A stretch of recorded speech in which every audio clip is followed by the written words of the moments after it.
Hi friends, ಮಲ್ಲಿಗೆಮಾಡು ಚಾನಲ್ಗೆ ಸ್ವಾಗತ. ಇವತ್ತು ನಾವು ಮಸಾಲೆ ದೋಸೆ ಹೇಗೆ ಮಾಡೋದೆಂಬುದನ್ನು ನೋಡೋಣ. ಅದಕ್ಕಿಂತ ಮೊದಲು ನನ್ನ ಚಾನಲನ್ನು ಹೊಸದಾಗಿ ನೋಡ್ತಿರೋರು ಮತ್ತು ಸಬ್ಸ್ಕ್ರೈಬ್ ಮಾಡ್ತಿರೋರು ಪ್ಲೀಸ್ ಸಬ್ಸ್ಕ್ರೈಬ್ ಮಾಡಿ. ಹತ್ತಿರದಲ್ಲಿ ಬರುವಂತಹ ಬೆಲ್ ಬಟನನ್ನು ಒತ್ತಿ, ಆಗ ನಾನು ಮಾಡಿರುವಂಥ ವಿಡಿಯೋಗಳು ನೇರವಾಗಿ ನಿಮ್ಮನ್ನು ತಲುಪ್ತದೆ. ಈಗ ಮಸಾಲೆ ದೋಸೆ ಹೇಗೆ ಮಾಡೋದೆಂಬುದನ್ನು ನೋಡೋಣ. ಇಲ್ಲಿ ನಾನು ಈ ಲೋಟದಲ್ಲಿ ಒಂದು 2 ಲೋಟದಷ್ಟು ಬೆಳ್ತಿಗೆ ಅಕ್ಕಿ ತಗೊಂಡಿದ್ದೇನೆ. ನೋಡಿ, ಇದು ಬೆಳ್ತಿಗೆ ಅಕ್ಕಿ. ಇದಕ್ಕೆ ನೀರು ಹಾಕಿ ಇಟ್ಕೊಳ್ಬೇಕು. ನೀರು ಹಾಕಿ 5 ರಿಂದ 6 ಗಂಟೆವರೆಗೆ ಇದು ನೆನೆಲಿಕ್ಕೆ ಬಿಡಬೇಕು ಅಕ್ಕಿಯನ್ನು. ಆಮೇಲೆ ಇನ್ನೊಂದು ಪಾತ್ರೆಯಲ್ಲಿ 1/4 ಕಪ್ನಷ್ಟು ಉದ್ದಿನಬೇಳೆ,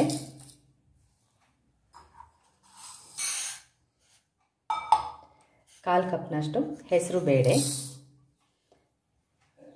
1/4 ಕಪ್ನಷ್ಟು ಕಡಲೆಬೇಳೆ, 1/4 ಸ್ಪೂನ್ನಷ್ಟು ಮೆಂತ್ಯಕಾಳು ಹಾಕಿ ಇದನ್ನು ನೆನೆ ಹಾಕ್ಕೊಳ್ಬೇಕು.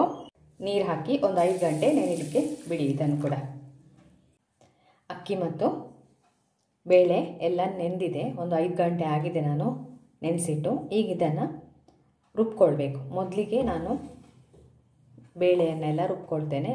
ಇದನ್ನು ತೊಳೆದು ನೆನೆ ಹಾಕಿ ಸುಲಭವಾಗಿ ರುಬ್ಕೊಳ್ಬೋದು. ಈಗ ಮಿಕ್ಸಿ ಜಾರ್ಗೆ ಹಾಕ್ಕೊಳ್ತಾ ಇದ್ದೇನೆ. ನೀವು ಗ್ರೈಂಡರಲ್ಲಿ ಅಥವಾ ಕಲ್ಲಲ್ಲಿ ಯಾವುದರಲ್ಲಿ ಆದರೂ ರುಬ್ಕೊಳ್ಬೋದು. ಬೇಳೆ ಎಲ್ಲ ರುಬ್ಕೊಂಡಾಗಿದೆ ನೋಡಿ.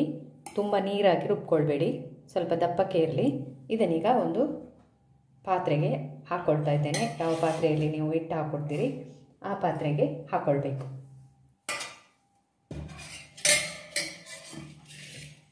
ಈ ಪಾತ್ರೆಯಲ್ಲಿ ಹಾಕ್ಕೊಳ್ತಾ ಇದ್ದೇನೆ. ಈಗ ನೆಕ್ಸ್ಟ್ ಅಕ್ಕಿಯನ್ನು ರುಬ್ಕೊಳ್ಬೇಕು.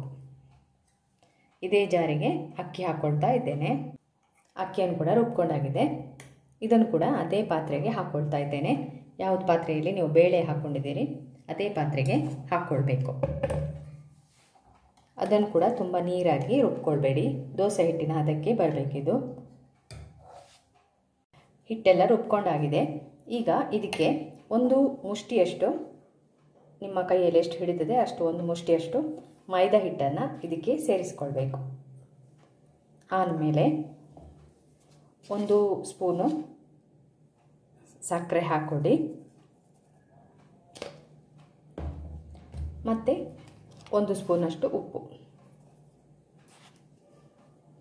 ಹಾಕಿ ಇದನ್ನು ಕೈಯಲ್ಲಿ ಚೆನ್ನಾಗಿ ಮಿಕ್ಸ್ ಮಾಡಿಕೊಳ್ಬೇಕು. ಇಲ್ಲಾಂದರೆ ಒಂದು ಸ್ಪೂನಲ್ಲಿ ಆದರೂ ಮಿಕ್ಸ್ ಮಾಡ್ಕೊಳ್ಳಿ. ನಾನಿಲ್ಲಿ ಕೈಯಲ್ಲಿ ಮಿಕ್ಸ್ ಮಾಡ್ತಾ ಇದ್ದೇನೆ. ಚೆನ್ನಾಗಿ ಮಿಕ್ಸ್ ಆಗಬೇಕಿತ್ತು. ಮಿಕ್ಸ್ ಆಗಿ ಇದು ಒಂದು 8 ಗಂಟೆವರೆಗೆ ಫಾರ್ಮೆಂಟ್ ಆಗಲಿಕ್ಕೆ ಬಿಡಬೇಕು. ಆಮೇಲೆ ದೋಸೆ ಮಾಡಿಕೊಳ್ಬೇಕು.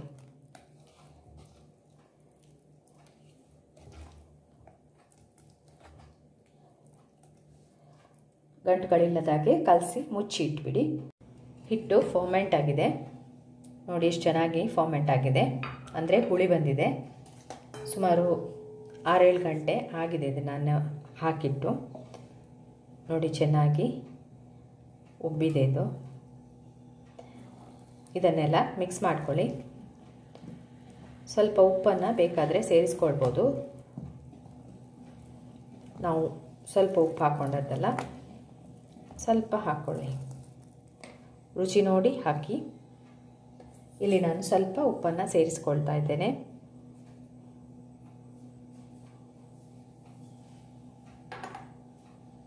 ಹಿಟ್ಟನ್ನು ಒಮ್ಮೆ ಚೆನ್ನಾಗಿ ಮಿಕ್ಸ್ ಮಾಡಿಕೊಳ್ಳಿ. ಕೆಂಪು ಚಟ್ನಿಗೆ ಒಂದು ಪ್ಯಾನ್ ಇಟ್ಕೊಳ್ಳಿ. ಅದಕ್ಕೆ ಸ್ವಲ್ಪ ತೆಂಗಿನ ಎಣ್ಣೆ ಹಾಕ್ಕೊಳ್ಳಿ. ನೀವು ಯಾವುದೇ ಎಣ್ಣೆಯನ್ನು ಯೂಸ್ ಮಾಡ್ಕೋಬೋದು. ನಾನಿಲ್ಲಿ ತೆಂಗಿನ ಎಣ್ಣೆ ಹಾಕ್ತಾ ಇದ್ದೇನೆ.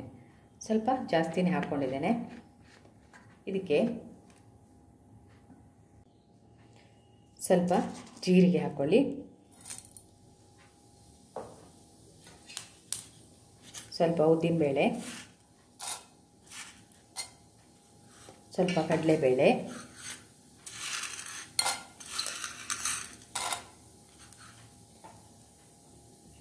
ಒಂದು ಸಣ್ಣ ಈರುಳ್ಳಿ,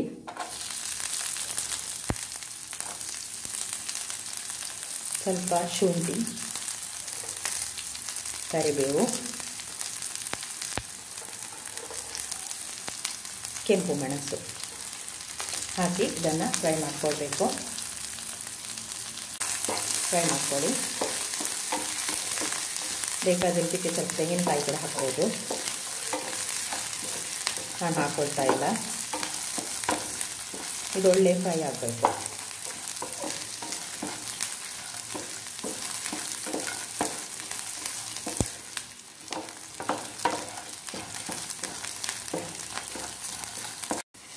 ಒಳ್ಳೆ ಫ್ರೈ ಆಗಿದೆ.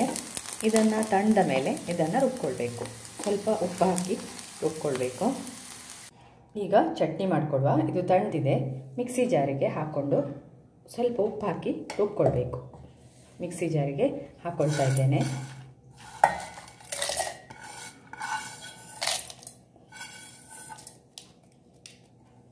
ಇದಕ್ಕೆ ಸ್ವಲ್ಪ ಉಪ್ಪು ಹಾಕಿ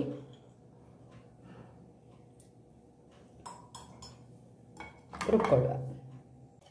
ಕೆಂಪು ಚಟ್ನಿ ರೆಡಿಯಾಗಿದೆ ನೋಡಿ. ಒಳ್ಳೆ ಕಲರ್ ಕೂಡ ಬಂದಿದೆ. ಇದನ್ನೀಗ ಒಂದು ಪಾತ್ರೆಯಲ್ಲಿ ಅಂದರೆ ಬೌಲಲ್ಲಿ ಹಾಕಿಡಿ. ಈಗ ನಾವು ಬಾಜಿ ಮಾಡಿಕೊಳ್ಳುವ. ಅದಕ್ಕೊಂದು ಅಗಲವಾದ ಪ್ಯಾನ್ ತಗೊಳ್ಳಿ. ಸ್ವಲ್ಪ ಎಣ್ಣೆ ಹಾಕ್ಕೊಳ್ಳಿ. ಇದಕ್ಕೆ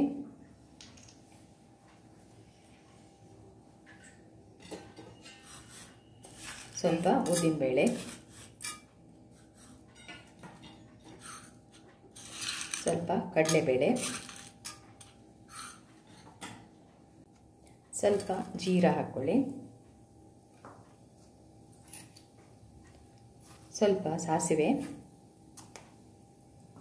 ಹಾಕಿ ಚಟ್ಪಟ ಆಗಲಿ. ಇದು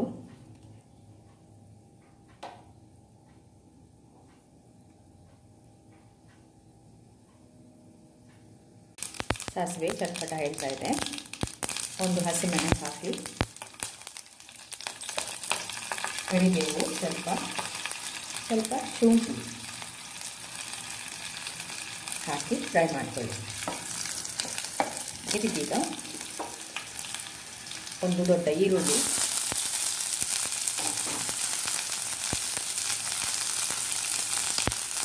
ಹಾಕಿ ಫ್ರೈ ಮಾಡಿ.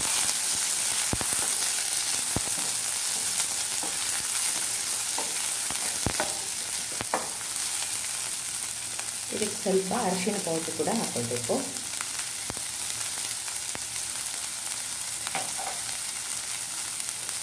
ಸ್ವಲ್ಪ ಇಂಗು ಹಾಕ್ಕೊಳ್ಳಿ. ಇಂಗು ಎಣ್ಣೆಗೆ ಹಾಕ್ಕೊಳ್ಬೇಕಿತ್ತು. ಸ್ವಲ್ಪ ಇಂಗು ಹಾಕ್ಕೊಳ್ಳಿ. ಹಾಕಿ ಫ್ರೈ ಮಾಡಿ.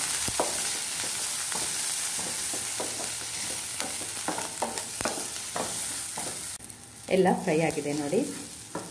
ಇದಕ್ಕೆ ಆಲೂಗಡ್ಡೆಯನ್ನು ಬೇಯಿಸಿಟ್ಕೊಂಡಿದ್ದೇನೆ, ಅದನ್ನು ಕೂಡ ಹಾಕ್ಕೊಳ್ಳಿ. ಸ್ಮ್ಯಾಶ್ ಮಾಡಿ ಇಟ್ಕೊಂಡಿದ್ದೇನೆ. ಹಾಕಿ ಸ್ವಲ್ಪ ಉಪ್ಪನ್ನು ಹಾಕೋಬೇಕು. ಇದಕ್ಕೆ ಎಲ್ಲ ಮಿಕ್ಸ್ ಮಾಡಿ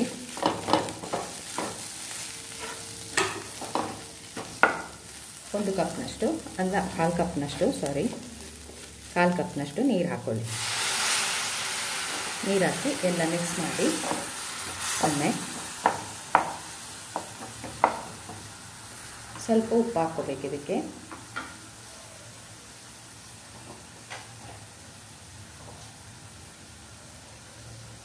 ನಾನು ಕಲ್ಲುಪ್ಪು ಹಾಕ್ಕೊಳ್ತಾ ಇದ್ದೇನೆ. ಹಾಕಿ ಬೇಯಿಸ್ಕೊಳ್ಬೇಕು. ಬಾಜಿ ರೆಡಿಯಾಗಿದೆ. ಗ್ಯಾಸನ್ನು ಆಫ್ ಮಾಡಿ ಇದನ್ನು ತಣಿಲಿಕ್ಕೆ ಬಿಡುವ. ಇದು ರೆಡಿಯಾಗಿದೆ. ಬಾಜಿ ಕೂಡ ರೆಡಿಯಾಗಿದೆ. ಅದೇ ರೀತಿ ಕೆಂಪು ಚಟ್ನಿ ಕೂಡ ರೆಡಿಯಾಗಿದೆ. ಈಗ ದೋಸೆಯನ್ನು ಮಾಡಿಕೊಳ್ಳುವ. ಕಾವಲಿ ಬಿಸಿಯಾಗಿದೆ. ಈಗ ಒಂದು ದೋಸೆ ಹಾಕ್ಕೊಳ್ಳುವ. ನೋಡಿ, ತೆಳ್ಳಗೆ ದೋಸೆ ಹಾಕ್ಕೋಬೇಕು. ಎಷ್ಟು ದೊಡ್ಡ ದೋಸೆ ಕೂಡ ಹಾಕ್ಕೊಳ್ಳಿ. ಇದರ ಮೇಲೆ ಒಂದೆರಡು ಸ್ಪೂನ್ನಷ್ಟು ಅಂದರೆ 2 ಡ್ರಾಪ್ಸ್ ತುಪ್ಪ ಹಾಕಿ ಒಳ್ಳೆ ಕಲರ್ ಕೂಡ ಬರ್ತದೆ. ದೋಸೆಗೆ ರುಚಿ ಕೂಡ ಒಳ್ಳೆಯದಾಗ್ತದೆ. ಇದನ್ನು ಮುಚ್ಚಿ ಬೇಯಿಸ್ಕೊಳ್ಬೇಕು.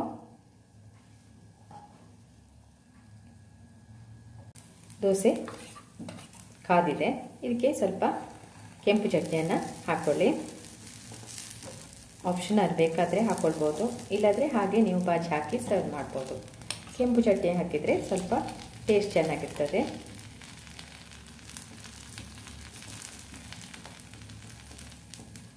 ಈಗ ಮೇಲ್ಗಡೆ ಇದಕ್ಕೆ ಬಾಜಿಯನ್ನು ಹಾಕೊಳ್ಳುವ.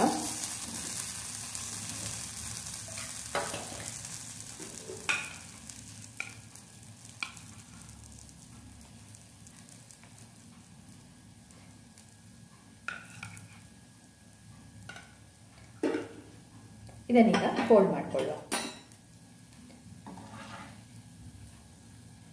ನೋಡಿ ಎಷ್ಟು ಚೆನ್ನಾಗಿ ಕಲರ್ ಬಂದಿದೆ.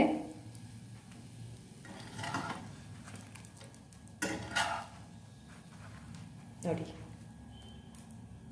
ಮಸಾಲೆ ದೋಸೆ ರೆಡಿಯಾಗಿದೆ. ಇದನ್ನು ಬಿಸಿ ಬಿಸಿಯಾಗಿ ಸರ್ವ್ ಮಾಡ್ಕೊಳ್ಳೋಣ. ಮಸಾಲೆ ದೋಸೆ ರೆಡಿಯಾಗಿದೆ. ಇಲ್ಲಿ ನಾನು ಬಾಜಿ ಮತ್ತು ಚಟ್ನಿಯೊಂದಿಗೆ ಸರ್ವ್ ಮಾಡ್ತಾ ಇದ್ದೇನೆ. ಇದನ್ನು ಟ್ರೈ ಮಾಡಿ. ಏನಾದರೂ ಕಮೆಂಟ್ಸ್ ಇದ್ದರೆ ಅದನ್ನು ಕಮೆಂಟ್ಸ್ ಬಾಕ್ಸಲ್ಲಿ ಹಾಕಿ ವಿಡಿಯೋವನ್ನು ಶೇರ್ ಮಾಡ್ಕೊಳ್ಳಿ. Thank you.